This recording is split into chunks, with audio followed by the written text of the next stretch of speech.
Gracias por continuar con nosotros. Recordarte que esta y todas las propuestas que diariamente presentamos en directo, bueno, pues quedan colgadas en nuestro canal de YouTube. Te invitamos a compartirla, te invitamos a suscribirte, porque ahí, estando conectado con nosotros, pues crecemos como comunidad y podemos pues mantener este ejercicio que hacemos desde el sector educativo en la República Dominicana, pues a flote, ¿no? Para que pues, entre todos podamos seguir creciendo, podamos seguir compartiendo el contenido que cada día pues presentamos para ti. Y bueno, pues en esta conversación central de nuestra versión de miércoles 25 de noviembre, Luisa de Peña pues nos regala el honor de poder conversar con ella justamente en este día en el que se hace obligada la reflexión con respecto a la eliminación de la violencia contra la mujer y la labor que hacen desde el Museo de la Resistencia justamente poniendo en relieve cada uno de los esfuerzos que muchos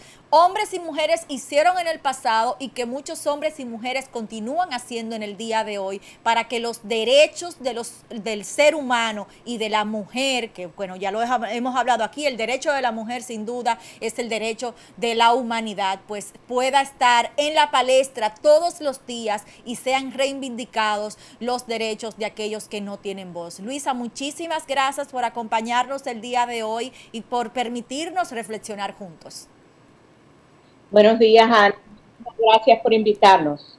Muchísimas gracias a ustedes por decir que sí. Bueno, pues días como hoy, pues sabemos que tenemos muchas cosas de qué hablar, pero vamos a empezar de entrada por contarle a nuestros oyentes y que pudieran, quizás en playas extranjeras, porque en Dominicana se supone que todos conocemos el Museo de la Resistencia, ¿no? Pero ¿de qué se trata el museo? ¿Qué trabaja diariamente? Para que podamos entonces conocer un poco la labor que ustedes desarrollan.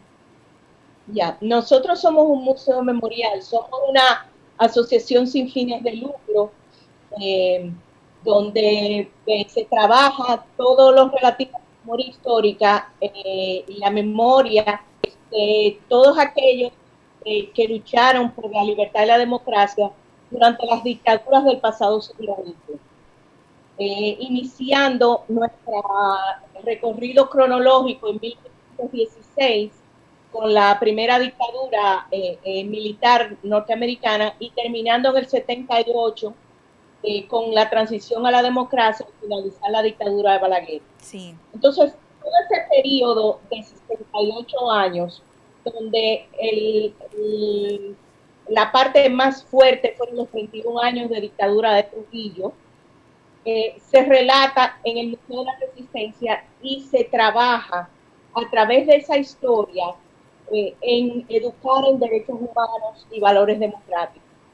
El Museo de la Resistencia, como museo memorial, naturalmente conmemora y reconoce la memoria de las víctimas de terrorismo de Estado.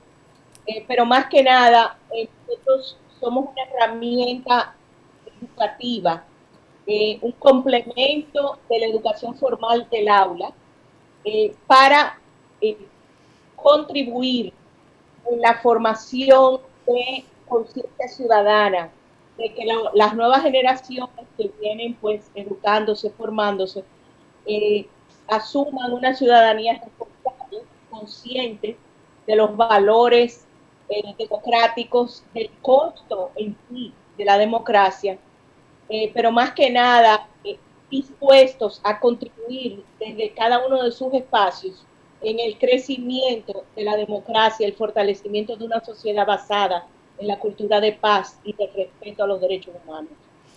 Justamente en torno a cultura de paz y escuchando la definición que nos planteas respecto a la génesis del museo, el tema de la resistencia, ¿por qué llamarle de esta manera y haciendo alusión a qué o a quienes que pudieran haber resistido a través de la historia? Sí, mira, los museos memoriales son museos que relatan, es un tipo de museo que relata los periodos históricos donde hay violaciones a los derechos humanos, terrorismo de Estado, que son violaciones sistemáticas desde el gobierno. Entonces, los museos memoriales pueden asumir dos puntos de vista. Uno, el punto de vista de las víctimas o el punto de vista de la resistencia. Nosotros escogimos el punto de vista de la resistencia porque resistencia es esperanza, esperanza al cambio, a un estado mejor. Entonces, parte del mensaje que nosotros queremos transmitir es, más allá de las víctimas y de la tragedia en sí, es el espíritu de lucha que caracteriza a los dominicanos. Ese es un espíritu característico de nosotros que inclusive se canta en el propio himno nacional.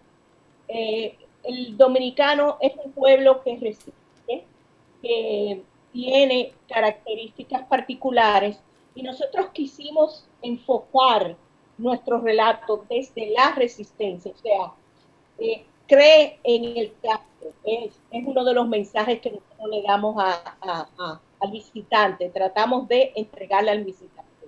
Cree en que todo siempre puede cambiar para mejor, tiene un costo, hay que resistir a todo lo que está mal. Entonces, sigue adelante. Al final, el mensaje es ese. Vale la pena el sacrificio, vale la pena el esfuerzo, porque al final tenemos un mejor resultado, una sociedad más justa. Entonces, esa es la razón por la cual el Museo Memorial de la Resistencia Dominicana escoge ese punto de vista de la resistencia. Es un proyecto que nace de una forma familiar, no es un proyecto en sí del Estado, sino que el Estado se une y viene a ser el primer ejemplo de alianza público-privada en el área de museos, en el área cultural dedicada a museos. Entonces, el Museo de la Resistencia realmente es un referente, fue como un piloto. Hoy en día es un referente de museo en el país y en la región también. Claro que sí. Y justamente en torno a eso, Luisa, ¿qué pudiéramos nosotros estar rescatando desde el Museo de la Resistencia con respecto a la fecha que el día de hoy pues conmemoramos? Sabemos que pudiéramos estar prácticamente que repitiendo el mensaje año tras año y poder estar hablando de lo mismo cada vez que conmemoramos la fecha del 25 de noviembre. Sin embargo, se supone que deberíamos estar viendo cambios cada día. ¿Qué pudiera estar aportando el museo a esta transformación en la educación de la República Dominicana? Mira, nosotros creemos que las transformaciones reales y profundas solo se dan a través de la educación, se dan a través de crear conciencia, de educar, de que los jóvenes se apropien de sus derechos, que sean conscientes y que sus derechos sean normalizados, no la violencia. El problema de la violencia en nuestro país, que no es único y exclusivo a nuestro país, pero el problema de la violencia aquí es que se ha normalizado la violencia de una manera tal que se asume. Entonces, tiene que haber una profunda campaña de educación basada en un diseño de políticas públicas concretas dirigidas a reeducar a los jóvenes en relación a asumirse, asumir el género y asumir el derecho a la diversidad, el derecho a disentir, asumir el respeto y la tolerancia como algo normal. O sea, es reeducar a la gente. Nosotros vivimos en una sociedad que es increíblemente machista y patriarcal. Entonces, esta es una realidad que solo se transforma a través de la educación. Y tenemos muchísimos ejemplos, y no solo los ejemplos de violencia intrafamiliar que terminan en estas tragedias que hemos visto últimamente de asesinatos. Hay ejemplos de violencia de género en el ámbito laboral, en el ámbito común en la calle, inclusive en los espacios donde uno vive y convive, en cualquier espacio. Para poner un ejemplo, y cómo se ha normalizado la violencia. Hace un par de semanas, yo vivo en un edificio, el vecino de abajo llega a la puerta de mi casa y empieza a tocar dando trompadas en la puerta.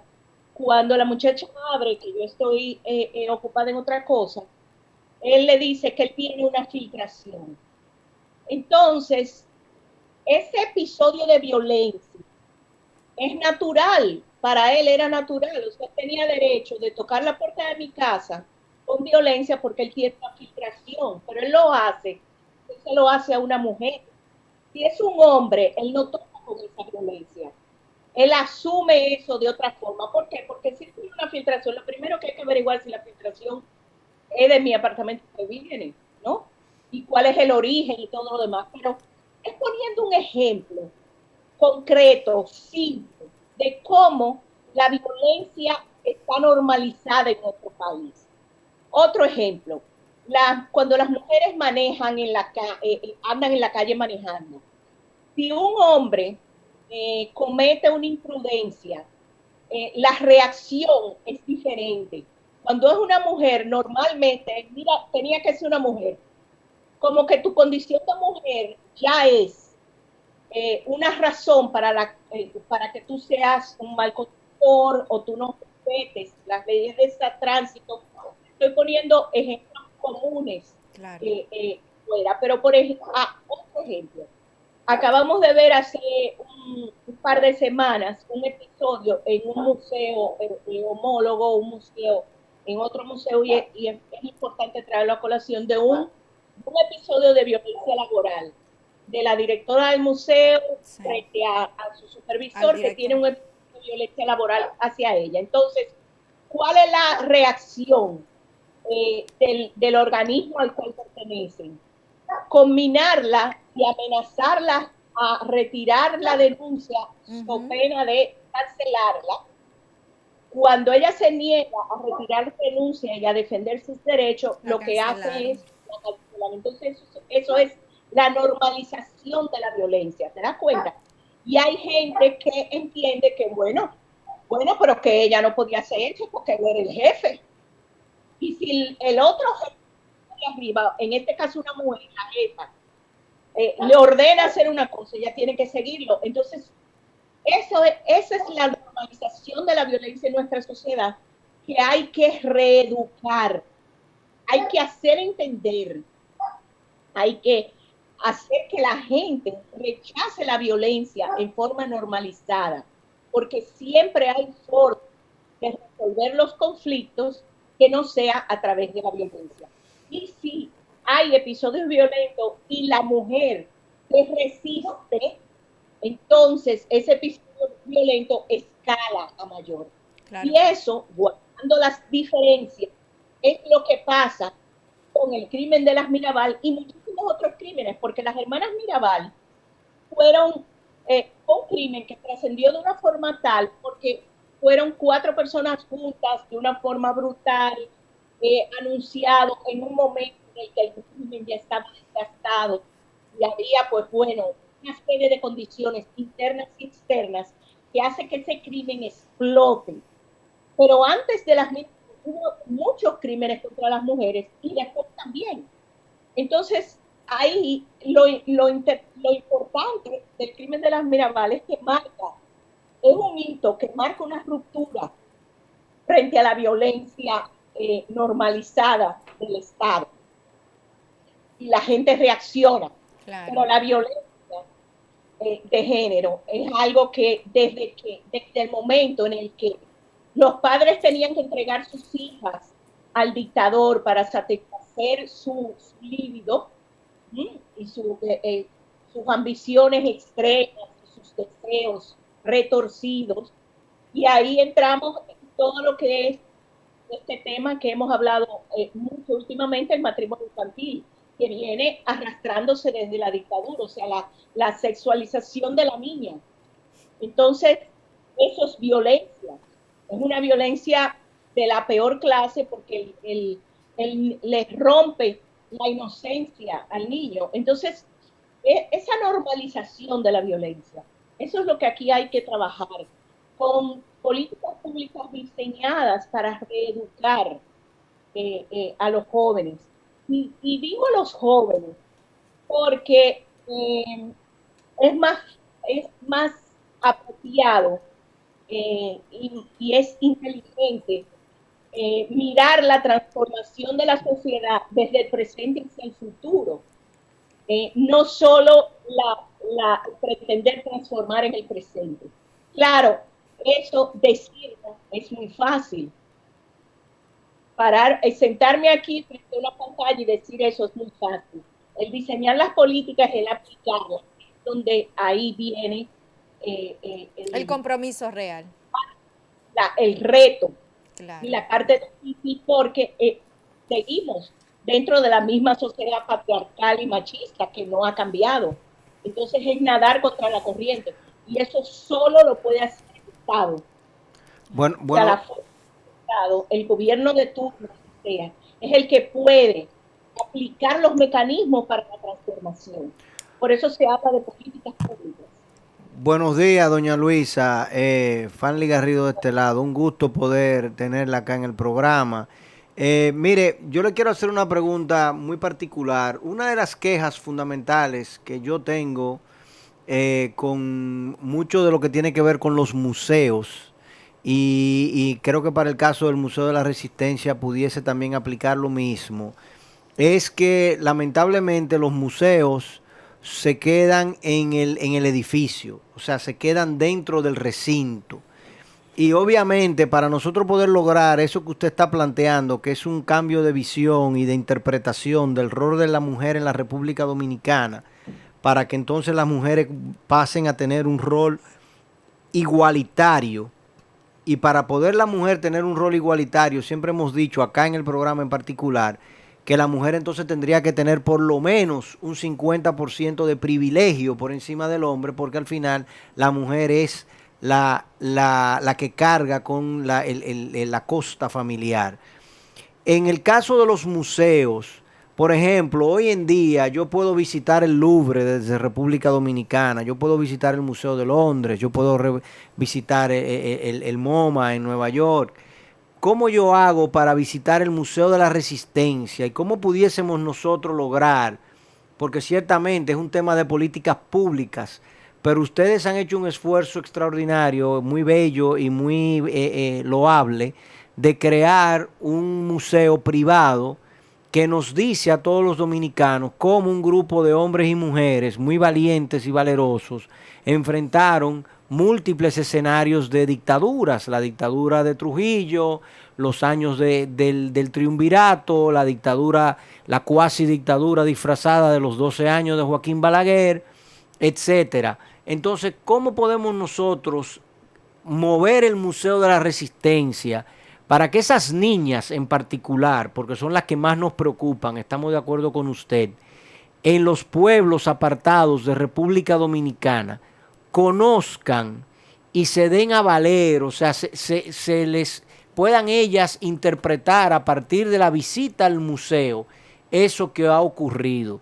Y yo le planteo una iniciativa que yo lo he hecho en otros escenarios para otros tipos de museos, y es el que el Museo de la Resistencia, por ejemplo, con la colaboración obviamente de un sinnúmero de instituciones, se convierte en un museo móvil, se convierte en un museo andante, de tal suerte que nosotros pudiésemos tenerlo en diferentes localidades del país el año entero, y allí pudiese entonces la gente ir a visitar y enterarse, además de que lo podemos hacer móvil, obviamente, como estamos usted y yo hablando ahora mismo, en línea, ¿no? De que se hagan programas para que la gente lo pueda visitar y pueda conocer lo que ustedes tienen allí en exhibición de manera virtual, pero también que el museo pudiese trasladarse, o sea, que sea el equivalente a N número de camiones o de vehículos, de trailers, por decirlo de una forma, y que yo pueda entonces esos trailers estacionarlos en los parques, por decirlo de una forma, de N número de municipios, y allí entonces la gente visitar y enterarse. Pudiésemos pensar en algo, en iniciativas similares, porque en definitiva lo que ustedes han hecho y lo que ustedes han logrado tiene que llegar a más personas fuera de lo que sería la zona colonial de la ciudad de Santo Domingo. Sí, mira, tú planteas dos cosas Ujú. diferentes. Una cosa es el museo fuera de sus paredes en forma física y otra es El el museo virtual, virtual. correcto. Ambos planteamientos van a depender su aplicación de los recursos, tanto económicos como humanos, que pueda contar un museo. Así ¿Verdad? es. O sea, tú me pones como ejemplo el MoMA, el Louvre, el Museo del Hombre de París, pero tú me estás hablando de grandes museos. El Louvre es el tercer museo más grande del mundo, después del Hermitage y del Museo Británico. El MoMA es uno de los museos más grandes de Estados Unidos con un presupuesto gigantesco. Pero bueno, más allá de eso, permíteme explicarte lo siguiente. El Museo de la Resistencia tiene varios programas externos. Uno de ellos es el Museo Visita. El Museo Okay. Visita se trata de llevar exposiciones diversas, tanto de lo que contiene el museo como de periodos específicos a diferentes localidades en el país. El Museo Visita trabaja asociado con casas de cultura o con grupos culturales en diferentes pueblos y ciudades. Ya nosotros hemos visitado desde que se abrió ese programa San Francisco de Macorís, Sosúa y Puerto Plata, Constanza, La Vega, por citarte lo que me viene a la cabeza. Ajá. Y se instalan exposiciones 2 o 3 meses donde van acompañadas de un programa de actividades, conferencias y encuentros que se hacen asociados con los grupos que trabajan la educación y la cultura en esas localidades. Naturalmente, ese programa está suspendido temporalmente debido a la pandemia. Pero el Museo de la Resistencia sí tiene ese programa. Tenemos otro programa que se llama Orgullosamente Vivo en la Calle, X de tal persona, donde el museo mensualmente visita una calle del interior del país, de cualquier pueblo o ciudad, y lo trabaja con los estudiantes y trabaja el personaje al cual se le dedica esa calle. Ese es otro de los programas que nosotros tenemos del museo en la calle. En cuanto al museo virtual, ya eso, nosotros trabajamos a través de nuestra página web y redes sociales y a través de nuestra plataforma de educación virtual con una serie de talleres educativos que iniciamos con talleres sobre dictadura, memoria, justicia transicional, derechos humanos, pero ya estamos ofreciendo talleres en temas específicos. Próximamente vamos a inaugurar uno que se llama La prensa en los 12 años, basado en una exposición y una investigación que hizo el museo sobre el comportamiento de la prensa y la libertad de prensa durante la dictadura de Balaguer. Muy bueno. Pero tenemos unos Excelente. talleres más sobre los antecedentes de la dictadura de Trujillo, otros sobre la dictadura de Trujillo en sí, y un tercer taller sobre las consecuencias de la dictadura de Trujillo, que son talleres virtuales, donde se trabaja tanto con la exposición temporal como con gran parte de la colección que no está en exposición. La propuesta que tú mencionas sobre autobuses, trailers y eso, realmente eso se hizo mucho, sobre todo en los años 70 y 80. En todo el mundo los museos hacían eso, pero con el tiempo se comprobó que era mucho más práctico hacerlo y era mucho más efectivo hacerlo en espacios ya establecidos en localidades y hacerlos en coordinación con organizaciones locales, Okay. que son las que conocen el medio y pueden traer y comprometerse a traer un público de esa región o localidad. Okay. Eso no quiere decir que uno descarta el que algún día el Museo de la Resistencia pueda tener un autobús que viaje de pueblo en pueblo, eso no, pero realmente el costo versus beneficio es muy alto frente al hacerlo como nosotros lo estamos haciendo en localidades fijas. Eso por un lado. En cuanto a tener el museo totalmente virtual, el Museo de la Resistencia nació como un museo virtual hasta que logramos abrir nuestras sedes. Nosotros funcionamos por 6 años en forma virtual.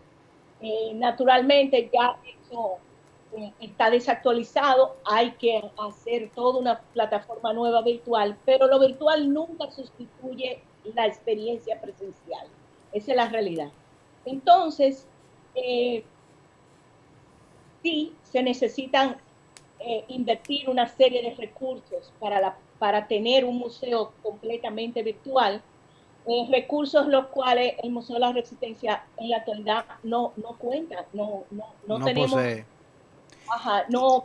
¿Y qué ha pasado, doña Luisa? La pandemia menos, que estamos cerrados. Entonces, eso le iba yo a preguntar. O sea, ahora mismo, por ejemplo, los ingresos que ustedes recibían por visitas están totalmente cerrados. Exacto. ¿Y por qué no tienen visita controlada? Eso no se puede. Ustedes no se sienten todavía en capacidad de hacerlo. No, lo que pasa es que los museos no le han dado permiso, salud pública, para abrir todavía. ¿En serio? Aunque tenemos turismo abierto en la zona colonial, ellos no tienen permiso para abrir. ¿En serio? Por eso son museos estatales que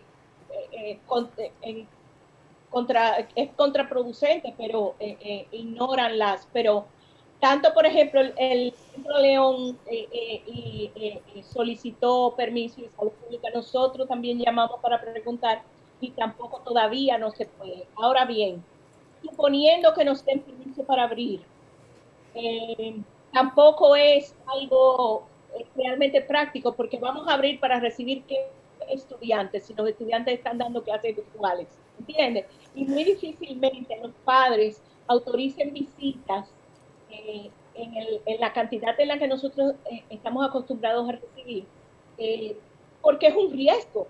O sea, la realidad de los museos, más allá del Museo de la Memoria, nosotros en el Consejo Internacional de Museos, en el ICOM, hemos hecho una evaluación mundial, una serie de encuestas mundiales. La realidad es que 1/3 de los museos del mundo no van a poder abrir sus puertas, no van a poder reabrir. Otro tercio de los museos del mundo van a tener que cancelar una parte importante de su personal.